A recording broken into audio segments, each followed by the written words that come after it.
Hi, this is Xinyi. Today I'm going to talk about toggling superconductivity at the lanthanum-aluminate strontium titanate interface via uniaxial strain. Before I start, I'd like to thank our collaborators, both at the University of Pittsburgh and University of Wisconsin-Madison, and generous founders. Now let's begin. We work in the field of correlated nanoelectronics, which arises from two well-established fields. On the one hand, we have correlated electron physics, which is often studied in bulk materials and has demonstrated interesting properties like superconductivity and ferromagnetism. On the other hand, we have semiconductor electronics, which allows for single electron control. Now, at some heterostructures, both can be applied. We are interested in lanthanum-aluminate strontium titanate heterostructure. It has been discovered a high-mobility 2D electron gas at the interface.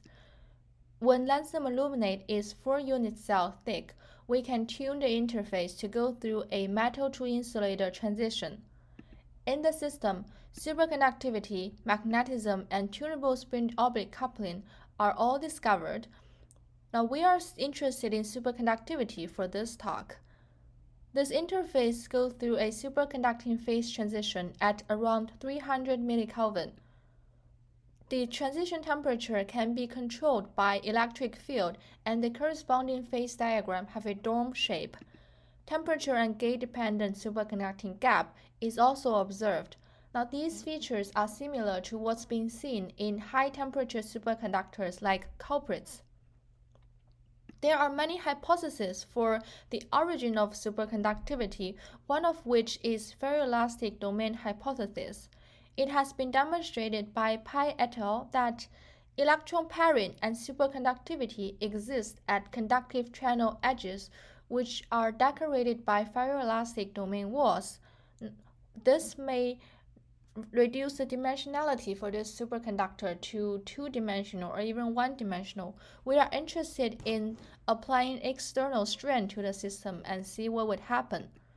There are some studies on the strain effect on superconducting transition temperature of bulk strontium titanate. Early experiment indicates that transition temperature Tc would decrease under hydrostatic pressure, and they observed mixed result for compression along 100 axis. Theoretically, they predicted a linear dependency on uniaxial and biaxial strain, meaning Tc would increase for tension and decrease for compression. This is supported by an experiment where they observed a 50% increase in Tc in niobium-doped strontium titanate under tensile strain of 0.05%. Now we are interested in seeing the strength effect on nanowires at the interface of lanthanum-aluminate strontium titanate. So that would be a lower dimensional superconductor. For experiments, we pattern the interface on nanoscale using conductive atomic force microscope lithography technique. We start from an insulating interface and made electrical contacts to the interface. We take conductive AFM tip, apply a positive voltage, and move it across the surface. This will deposit protons and attract electrons, creating conductive channels. We can also apply a negative voltage to the tip and erase those conductive channels and create barriers. Nanowires created in this method can be as small as 2 nanometers wide, and they undergoes a superconducting phase transition at around 200 millikelvin. For strain engineering, we use a strain cell manufactured by reversibly company. You can see in top left diagram that the strain cell contains inner and outer piezo stacks, which would extend or shrink in reaction to positive or negative voltages. In top right picture, you can see our lanthanum-aluminate strontium titanate sample, 2.5 mm by 5 mm by 100 micrometer in size. The two ends of our sample are epoxied to two washers, which are attached to outer and inner piezo stacks. We create nanowire devices at room temperature using c-AFM lithography, and perform strain-dependent transport measurement at 50 millikelvin, which is below superconducting phase transition temperature without any strain. We drive the piezo stacks using differential voltages. The combined effect would be the sample will be under tension if the outer piezo stack voltage is positive. The sample will be compressed if the outer piezo stack voltage is negative. We can go further and say local strain experienced by nanowire devices are proportional to outer piezo stack voltages. Next, let me share with you our experiment results which provided evidence for strain-induced quantum phase transition. Now, look at the bottom diagram. You can see that we have 3 sections of nanowires.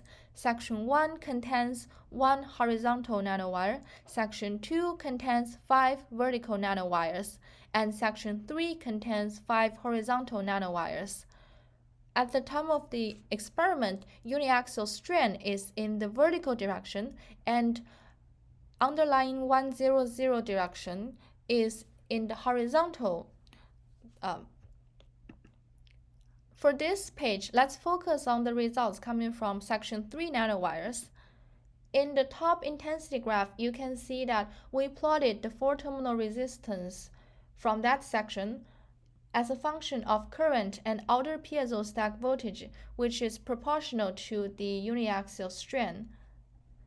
To see the features better, we plotted the Y line cuts for the intensity graphs right below the intensity graph and plotted X line cuts at 0 current bias on the left-hand side of the intensity graph. From here, you can see superconducting phase, which are shown as purple colors in the intensity graph, indicating close to 0 4-terminal resistance, and there is a corresponding superconducting gap feature in the Y line cuts.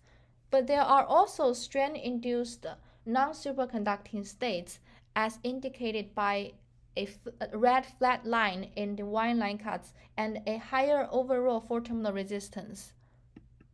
Now, the top intensity graph shows the result when strain continuously changed from tension to compression. The bottom intensity graph shows the result when uniaxial strain continuously changed from compression to tension. Now, you can see that, first, strain-induced non-superconducting state. Secondly, this strain-induced phase transition is reversible. And thirdly, there is obvious hysteresis behavior depending on which direction we sweep the strain. In this page, let's compare the strain effects on all 3 sections of nanowires. This is for section 1, section 2, and section 3.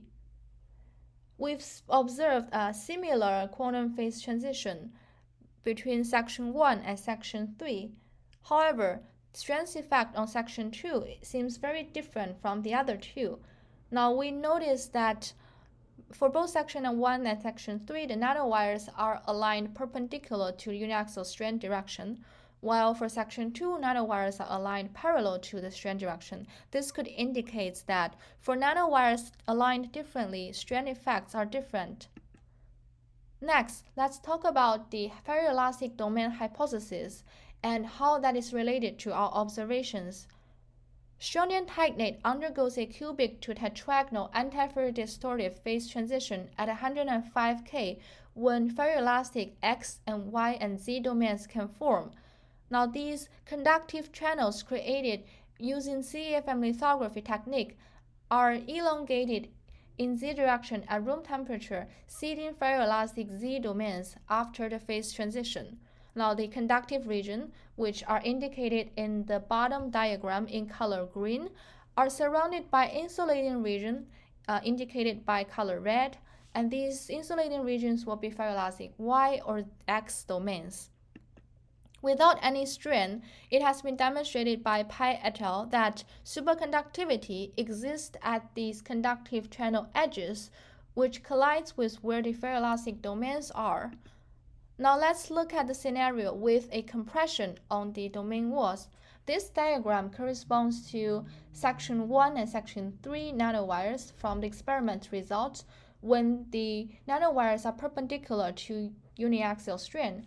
If the strain induces quantum phase transition, making some Y domains surrounding the conductive channel to become Z domains, ferroelastic domain walls will move into the insulating red region, where the carrier density will be too low for superconductivity to happen, inducing non-superconducting state. Now, for vertical nanowires that corresponds to section 2 from experiment data, this would not be the case. Now, we cannot tell from the two-dimensional version what would happen to the domain boundaries, but in three-dimensional, that may be a more complex story. To sum up, we used c-AFM lithography to create nanowires at lanthanum aluminate strontium titanate interface.